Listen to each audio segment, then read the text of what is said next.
จับกล้องเพื่อจักไปยังนี่วิ่งไปรู้โอ้มันสบายแล้วง่ายมันต้องระวังนะ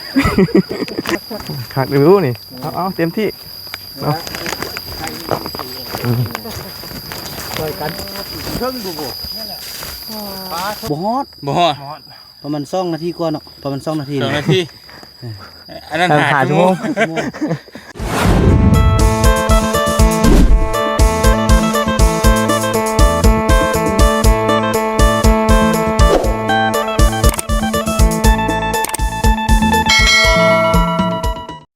พี่น้องเนาะตอนนี้เขาก็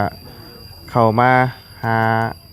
เป็นเคสเป็นครอบครัวเนาะเป็นครอบครัวแรกที่บาบุญจีได้นำเครื่องน้ำคองเข้าไปเนาะเป็นเครื่องคองทางพีสิริวัลเนาะได้ให้ทางสาบุญบรรณามามอบต่อให้ตอนนี้บาบุญก็สิเอาพวกมีเข้าเนาะไปเบิ่งก่อนกับบ่ฮู้ว่าเพิ่นอยู่กันจักคนพี่น้องเนาะแต่ว่าทางบาบุญนำเข้าไปเบิ่งแล้วก็ว่าสุดๆพี่น้องกันเนาะเอาก่อนอื่นก็กราบสบายดีและสวัสดีพี่น้องกันเบิดสุขุสุขคนพี่น้องกันเนาะพอๆกันตอนนี้ก็อยู่คือซุ่มคึมพี่น้องกันเนาะเอาส่วนสถานที่ที่เฮาสิเข้าไปจะภาพเป็นแบบใดเฮาก็ยังบ่ทันฮู้มีแต่ว่าเข้าไปเบิ่งตัวจริงนํกันพี่น้องกันเนาะเอาก่อนอื่นก็ขอบคุณทั้งพี่สิริวัลเนาะที่ว่าข้าวของเรานี่มาแจกจ่ายผู้ที่ตกทุกข์ได้ยากเนาะก็ขอให้อยู่ดีมีแห่งสุขกายสบายใจเด้อเนาะบ่ว่าสิธุรกิจการงานใดก็ขอให้ราบรื่นรุ่งเรืองเจริญก้าวหน้าในหน้าที่การงานเนาะไปสาพี่น้องจังใดเอาเข้าของไปเลยบ่หรือว่าจังใดต้องถามทางมาบุญนำเนาะไปเบิ่งกันแล้วเพราะว่าเฮาไปเลยแม่นมันไกลซำใดเนาะเพราะว่าเบิ่งได้นี่ต้องได้ถือไปเลยได้พี่น้องเนาะมื้อนี้สิมาในแนวขาวๆหน่อยนึงยางนกเจ้าหน่อยนึงขาวแต่เสื้อพี่น้องเอ้ยก็นี่ก็หน้าตานี่แหละโยคือเก่าดับบ่ได้หับบ่ได้ยามันดอกมาเห็นนี่อยู่ดีมีแฮงจนบ่จื้อเนาะน้องมีหัวพี่น้องว่าหับบ่ได้หัวโอ้ยเนาะเอาสบายดี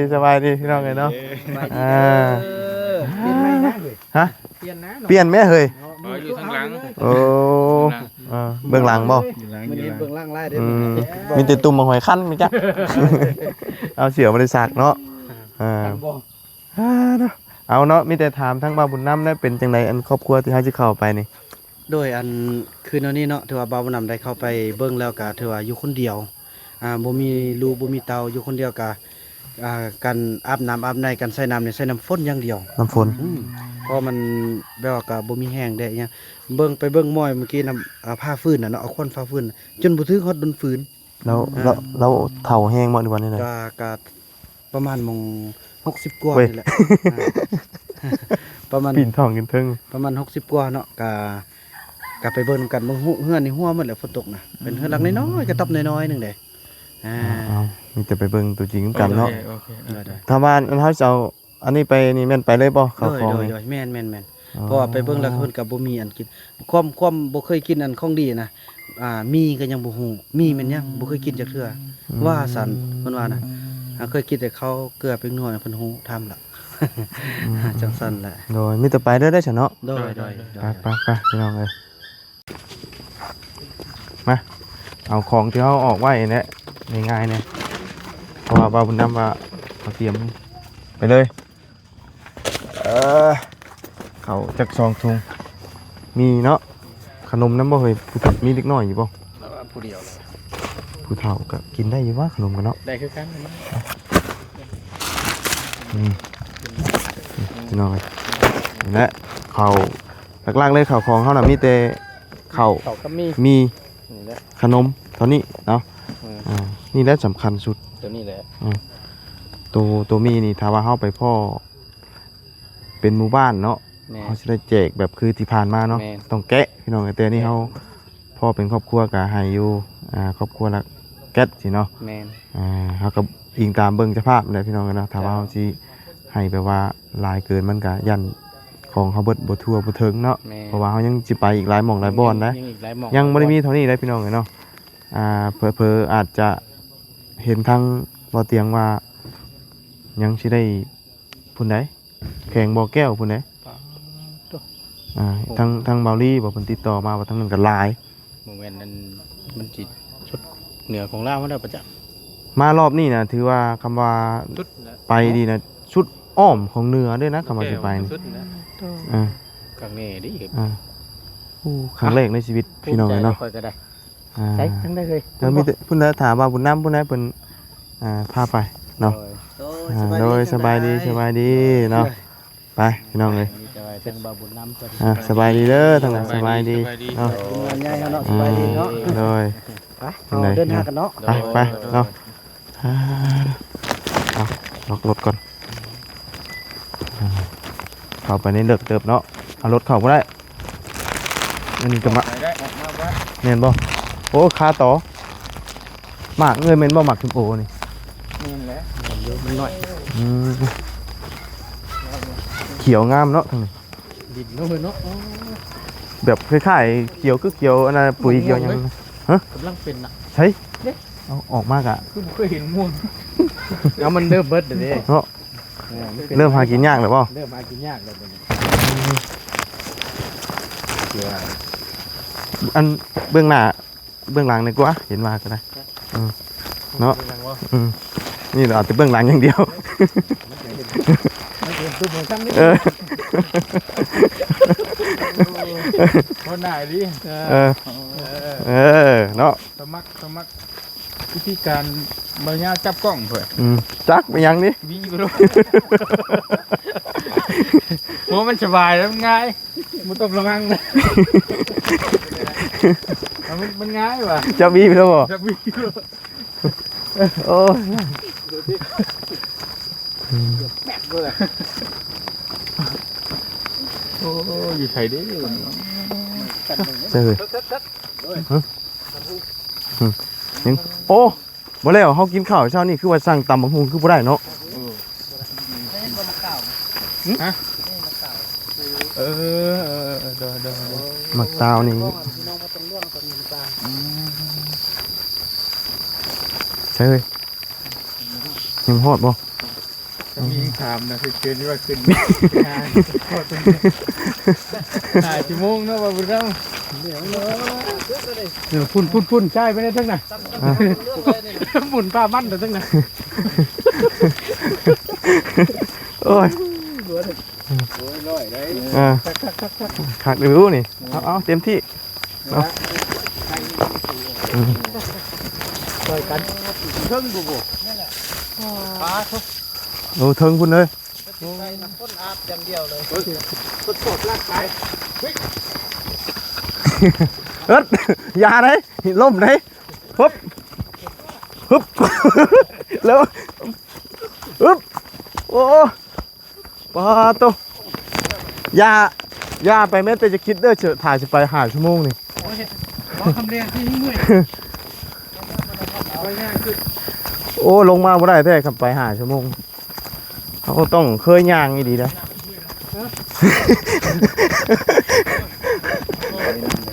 ขอบได้สำนี้กันเนาะ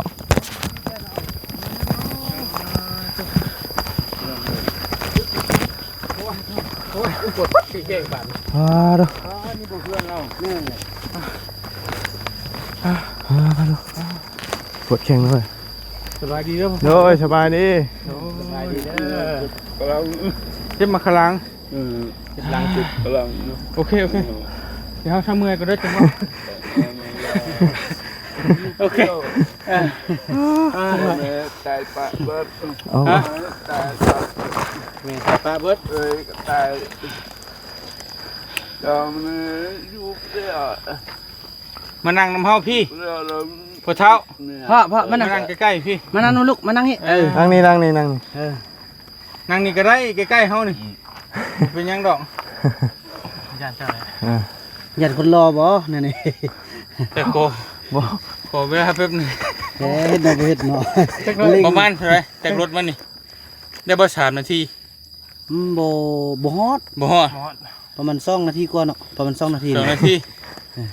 อันนั้นหาชั่วโมง อันนี้ยังธรรมดาเลยยังบ่สั้นเทื่อ อันนั้นชั้นกูนี่อีก โอ้สั้น บุญตา บ่เขาไปบ่ได้หรอกเขาปวดแข้งแคมนี่ก็ยังปวดเลย กันซ้ำนี่บ่ผ่านน่ะถือว่ายอมรับเด้ แม่น โอ้แน่พูดระดับนั้นพุ่นเด้ขึ้นน่ะพูดน่ะแบบนั้นละเด้ บ่มี จำคุ้มเนาะ มาว่าดิมีเฮงเนี่ยจักหน่อยละอันขอโทษเด้อนะทั้งเฮานี่เอาเครื่องเอาของมาแบ่งให้เจ้าเนาะเฮาสิบ่เตียงทองแล้วก็บ่บุญนำบ่บุญบ่ตูนบ่ยาวบ่มีเด้อโอ้ยมาโดยพ่อตู้น่ะชื่อว่าแนวใด อีพ่อซื้อหยังพ่อ ว่าพูดเป็นมีหายจักดีเลย เพิ่นบ่เข้าใจคำว่า มี พ่อ พ่อเจ้าชื่อหยังเจ้าน่ะชื่อหยังชื่อ จะ ชื่อเจ้าน่ะ เอาผ้า ฮะ เอาผ้า เฮาผ้าเฮาผ้า เขาส่งรายชื่อมานี่คำพา เอาผ้า คำผ้า คำพานบ่ คำผ้า แม่นแหละเขาส่ง อายุจักปีน่ะ ประตูคำพา อายุ74 74ปี 74 ปี 4 ปี 74 ดาวพิษเนาะปีนี้60อ่ะ ก็ตอบอายุเอาใบยังใบล้านจำจังบ่แม่นใบล้าน ใบแม่มขอ ใบมะข้อเนาะใบมะข้อที่ว่าเพิ่นกินหมากไอ้ใบเข้ามันบ่ โดย มาเข้าว่านี่ แม่น เอ้าคนน่ะหมักข้อหมักข้อนั่นเป็นดำๆคือหมักบ่านี่ ลูกก็บ่อยู่นำนี่ไปเวียก ลูกไปใช้ลูก เอาพวกทำพวกละบะ เอาพัวสามพัวละปะ ได้ลูก2คนนึงผมเอานี่ อ๋อนี่อันนี้จากลูกเฮาซะนะ ลูกหลานกวยนะ หนึ่ง ว่ากวยบ่บังเนี่ยไอ้บ้านนี่เว้ากวย อนุญาตได้ อันนี้น่ะดินดอนของพ่อบ่นี่ เนี่ย โดย นี่แม่นนะลูกจังก็โดดให้ ลูกจ้างเขาดุดให้ เออ และมันเป็นดินเจ้าบ่ โดนให้แล้ว เอ พอ อ อยู่นี่เรามันไปเวียก ฮอดใช้ดินเจ้าทางนี้มานี่ พอรู้นะหลัก ลักขาวๆนี้ หลัก ลักปูนฮะไปไหน ลูกหลานบ่มีบ่บ่ได้อยู่นำบ่ ฝั่งนั้นเราทุ่ง ฮะ เราทุ่งมาปลูกหันใช้ไปนานะ ลาวสูงใช่มั้ยปลูกเคลื่อนใส่ เราทุ่งมาปลูกให้ ปีหน้าบ่เตียงเพิ่นว่าดินต้นต่อไปนะปีหน้าเขาจะสิมาปลูกเฮือนเป็นดินก็เป็นดินของเราสู้ ฝั่งหลักไปนั้นมันของเราทุ่งเนี่ย โอเคอ่า ไปนามันปลูกเปะเนี่ยมันอยู่เปะ ทางพ่อน่ะบ่มีลูกมีหลานมาอยู่นำบ่อยู่ผู้เดียวนี้ อยู่เดียวนะ เมียได้ซะ เมียตายปะ เมียตายปะ ลูกน่ะไป โอ้โหเราตาย เจ็บกระเพาะแล้วตาย วัวปรี อันน่ะ ลูกก็ไปอยู่นี่ไปเอาเพื่อปะเอาเพื่อปะนี่ไปเลี้ยงแล้วเป็น ม่านเนาะลูกอีพ่อเนาะได้ไล่พวกเนาะ ไป เอา เลี้ย ละ ง ปะเอาละปะ หาเงินหาเงินแล้วบอกตัวไอ้บ้านบอกตัวโอ้ไปทองเงินมันทำไมปกหันพ่ออยู่มาตำรวจ บ่มาซ้ำ บ่มาจ้อยเลย มูอยู่ จักคนลูกเจ้านี่จักคน เดียว ตัวเดียวไปเอาผัวแล้วบ่มาเลย เดี๋ยวมันมามันยับตัวยับหันพอตักบ้านเลยลูกว่า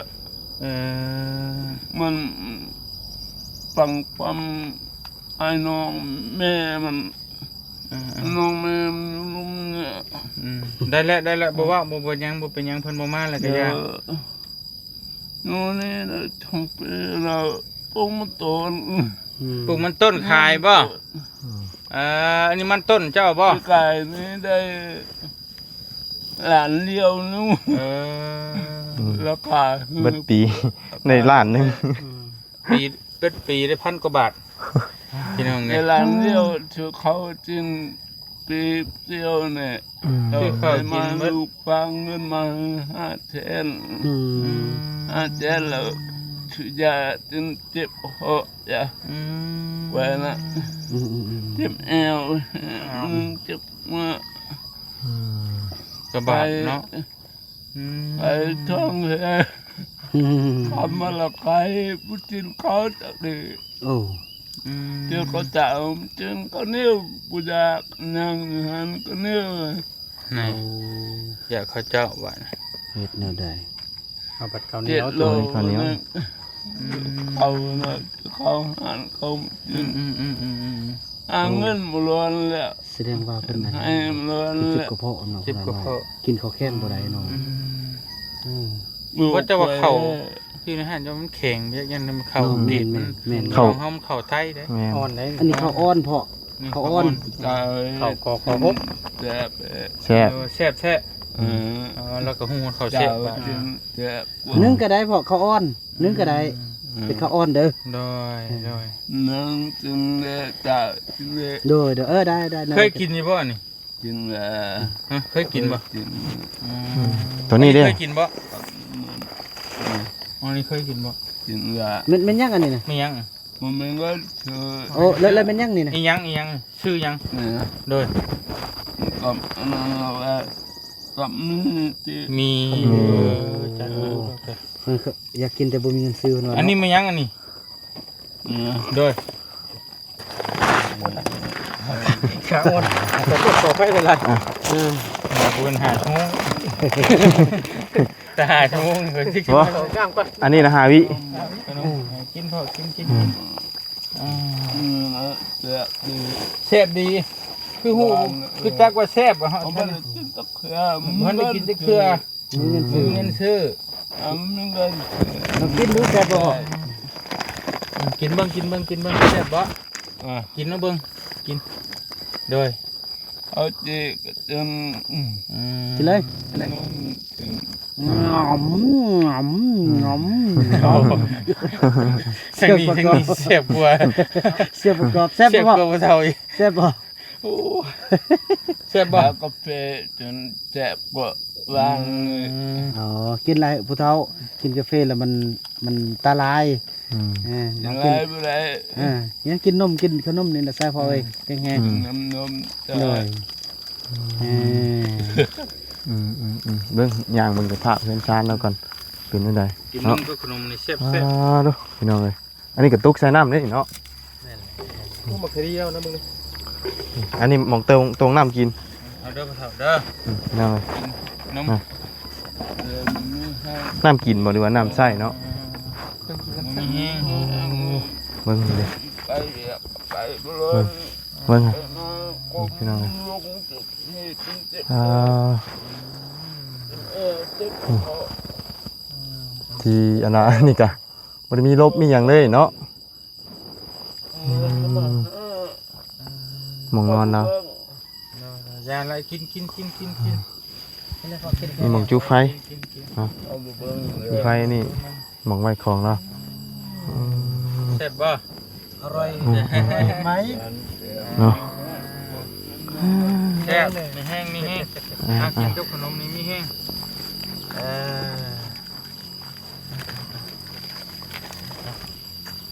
กิน ทำอะไรกินตะเคียเลย บ่เคยกินจักเทื่อเลย นมอ่ะ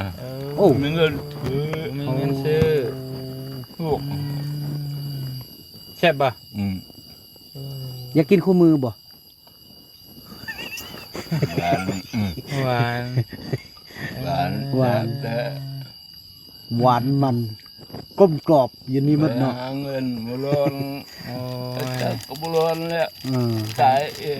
หาเงินบ่รอดนี่คือหาบ่ได้เนาะ แม่นบ่ไหวละเท่าเลย บ่ไหว อืม หาน้องไปตายหมดเดียว ไอ้น้องตายเบิดแล้วอยู่ผู้เดียวบ่มีพี่น้องเนาะบัดนี้เนาะ พ่อแม่ตายไปเบิด ก็ตายป้าแล้วเฮ็ดเจ้าก็ยัง6 70แหละ ยัง เพิ่นก็บ่มันเป็นร้อยแล้วบ่ เลย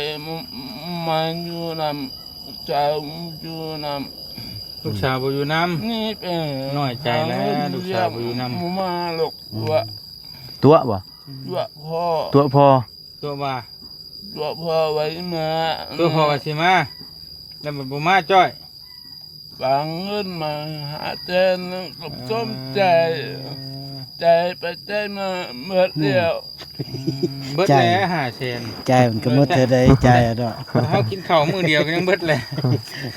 ใจมันก็หมดในพ่อเอ้ย ใจมา แน่พ่บางเทื่อ ร้าน บางเทื่อเพิ่นก็ไปหาเงินได้มาแล้วเพิ่นก็สิมาบางเทื่อเพิ่นบ่ได้เงินเทื่อ เงินเราไว้ถือไม้มาปกงานแล้วพอตัว พ่อสามโอ้ เพิ่นทันได้เงินมาจัก ผู้อยู่ เราไปหาเงินมาปลูกเฮือนให้พออยู่ดอกว่าเนาะแต่ว่ามัน อืม ทันได้เงินเด้ ถ้ามาดูจักปีแล้วเพิ่นจาก เงิ กัน น อะไร ถ้ามาดูจักปีเพิ่นจากกันจักปีแล้ว อันลูกสาวไปหาเงินน่ะจักปีแล้ว ร้อยนะ โดย ลูกตายมา ลูกสาวเจ้าน่ะไปจักปีแล้ว จากเฮือนไป อันนี้ที่เป็นละ สิเข้า10ปีแล้ว ที่จะ บ่อายุแล้วว่าอายุอันนี้นะ บ่แม่นเราไปหาเงินน่ะจักปีแล้ว เอาเงินหาไป จักปีจักเดือน อยู่อย่างใน2 ปี 2 ปีก็ยังเทื่อเพิ่นทันได้เงินก็มีเพิ่นยังทันได้เงินเด้เพิ่นได้เงินน่ะ ไป แต่เพิ่นมา มา เพิ่นบ่มานี่จักเทื่อ อืม เออ มาตั้งเงินมาเงิน นี่แหละ อย่างไรปากมาเงินสมใจ โอ้ ที่ใจนะจำเช่น อืม เพราะว่าเราก็จักเป็นแบบใดเนาะเฮาก็บ่ฮู้นักเทื่อบ่ฮู้ได้เพราะว่าไปหาเงินมันก็บ่ง่ายปานใดได้ แม่น ผู้หญิงช้ำจักเพิ่นสิตกระกรรมลำบากแบบใดเฮาก็ อืม บ่พอตัดสินใจไปก่อนเนาะ นะเจ้านายอโลบอกมันอยู่นะพอเลี้ยงพอเบิ่งพอจะ เจ้านายโทรบอกนะ เออ แต่มันจุดในบ้านแล้วเนาะเอามาอยู่เบิ่งพ่อเบิ่งแม่แล้วเนาะ คอยเรียกบ่ล้นเฮ็ดกินนะกิน มีผู้เฮ็ดกินให้กินเก็บแอว ใคร ต้องตั้งใจฟังหน่อยจักหน้อย เนาะเพราะว่าเราเว้าบ่อันนั้น อ่านลงกันได้มาลงเขากิน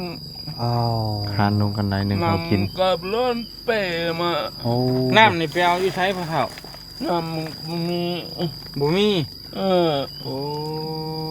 กินน้ำปุ้นเนี่ยต้มจึง นี่ กินน้ำฝนนี่แล้วนี่น่ะ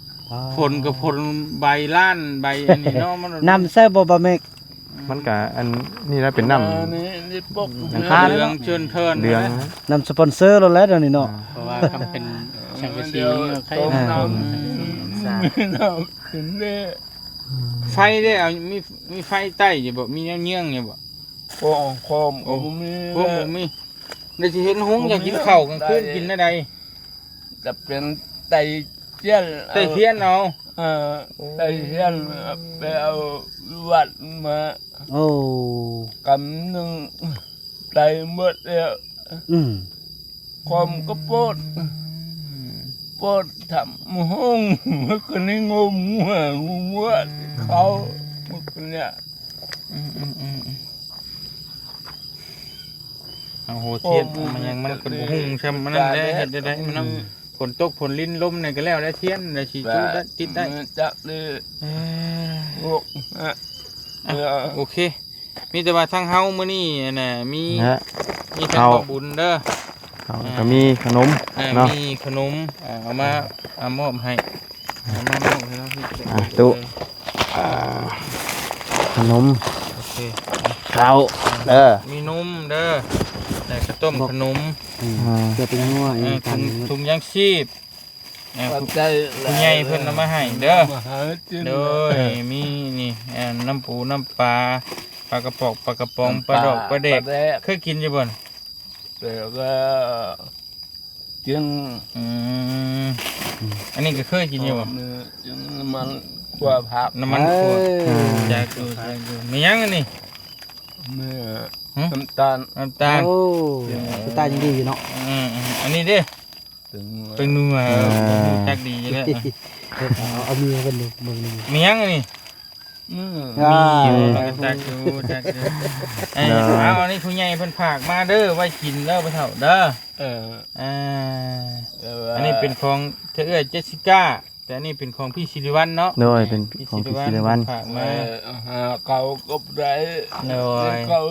เล็กน้อยนี่เป็นเดือนเหมือนเนี่ย ซ้ำนี้ได้กินจักมื้อนี่ข้าวซ้ำนี่จักมื้อ นะ โดย คมเป็น2 เดือน 2 เดือนโอ้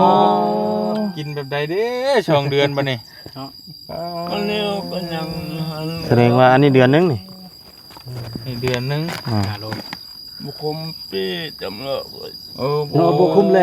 โอ้ย มันเดือนนึงมันก็แห้งแล้วพ่อเอ้ย คม ทีมงานที่เฮากินใน2 มื้อ เดือนลงมาเมื่อ เออ ขับไปมาชิบเจ้ามือจับเป็ดมือเบิด โดย อื โด ม ย เจ้า คือว่าแล้วผู้เฒ่าเนาะ สู้เด้อผู้ อ เฒ่า ยู่ เด้อ อยู่ผู้เดียวกินผู้ เอา เดียว สิเอาเงินไปให้ชื่อหืดชื่อยากินเด้อโดยชื่อหืดชื่อยากินเด้อ สุดยอด เออ อยู่ว่าสิซื้อหยังก็ซื้อนั่น ชื่อห แห ยั ละ งก็ชื่อชื่อหยังก็ชื่อ เลยได้ กลมเรียกกับเลือนเลย เอา จะมุเขาน โด ำ ย เล โด ย ย จะ อ่า ไปเจอไปไกลกับเลือนเลย โดยโดยฝากขอมกขอบใจทั้งเอ้ยใหญ่ใจดีเพิ่นแน่ทั้งเพิ่นอยู่ฝั่งไทยในต่างประเทศนำแน่เด้อฝากอวยพรให้เพิ่นแน่ เพิ่นอยู่พุ่นพ่อเพิ่นอยู่พุ่นบ่ โดย เพิ่นอยู่พุ่นขอบใจเพิ่นแน่ ขอบใจขอบ โด ใจ ย เพิ่น ขอบ แน่ ใจแบบนี้ ได้เลย โดย ได้หลายเลย โดยโดย โดย โดย ก็ได้หลายเลย ว่าเอาแข่งมาหาจินก็หยิบกวานเลย โดย ไปเลือน โอ้โดย เด็กเลือนเลย โดย เฮ็ดเรียกบ่ได้ หายังเลือน โดยโดย อ่า สาธุสาธุ เนาะ เอาไว้กินเด้อถ้าเฮากับสิไปเบียกต่อก่อนบัดนี้เด้อ อัน เอาไว้กินเด้อพ่อเฒ่าเด้อ เฮายกขึ้นไปให้เพิ่นบ่ โดยโดย เพราะว่าบอกเจ้าลูกบอกเขาเอาตังค์น้ำมา โอ้อยากได้น้ำ บอกนะ อยากได้น้ำก๊อก น้ำไทย ได้น้ำช่างบาดาลบ่โอ้ เดือนนี้มีบ่อนเขาต้อนน้ำก๊อกมาวะ เราตอนน้ำยืนเราทงอ่ะ โอ้มีบ่อนต้อนน้ำมามีแล้วส ตั นาว มัน น้ำ น่ะ แต่มันเขาจะบ่มีเงินต่อเขานี่บ่ เท่าไรต่อน้ำ เขาต้อนน้ำเขาเท่าใดนี่น่ะ เนี่ยเราฝาเด็ดเอ ไฟฟ้าแดดไฟโซลาร์เซลล์ โดยโดยโดย ไฟฟ้าแดด มันได้ นะ จ้า เอาเนาะ เดี๋ยวเฮาสิพยายาม ไปเนาะ ซอยเด้อทั้งเฮา ไป มีเงิน เนาะ เด้อคำเด้อสิ เอาเดี๋ยวให้ทั้งบ่เตียงเพิ่น เด้อพ่อตูเด้อ อันนี้เราก่อนพี่น้องกันเนาะมาหันใส่อันมุมกระตอบแล้วแน่พี่น้องเลยอ๋อเราอยู่ใกล้ วิน อยู่ใกล้รักสัญญาณเลยพี่น้องกันเนาะกระตอบนี่นอนตากฝน โดยโดยโอเค ใกล้สัญญาณเลยเนาะ